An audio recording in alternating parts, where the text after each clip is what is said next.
जय द्वारिकाधीश। एक दिन तुम्हारे जीवन में मैं नहीं रहूँगा, लेकिन तब भी तुम्हारी स्मृतियों में तुम्हारे साथ कदम ताल करते हुए चलती रहेंगी मेरी बातें। वो बातें जो शायद तब जन्मी थी जब तुम्हारा प्रेम अचानक रेत की तरह हाथों से फिसल गया था। वे बातें जो तब महकी थी जब तुम्हारा प्रेम एक लंबी प्रतीक्षा के बाद लौट कर आया था। वे बातें जो तब भीगी थी जब तुम्हारा प्रेम पहली बारिश की तरह मुझ पर रिमझिम बरस रहा था।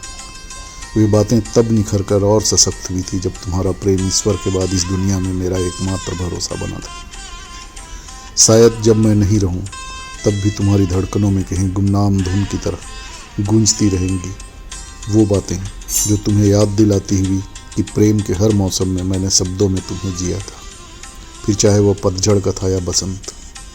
और जब कभी तुम अपनी खिड़की पर बैठोगे और बाहर का मौसम बदलेगा, तुम्हारे भीतर कोई अनकहा दर्द फिर से तुम्हें सताएगा, तब यही कविताएं धीरे से तुम्हारा हाथ थाम लेंगी। वे तुम्हें बताएंगे कि पतझड़ और बसंत कभी कहीं ठहरते नहीं, और हर बार की तरह कोई सूखा पत्ता किसी नए हरे पत्ते के आगमन की सूचना देते हुए चुपचाप डाली से झड़ जाता है, और हर मिलन का सुकून कभी किसी वक्त के बिछड़े हुए पल की कोख में ही जन्म लेता है।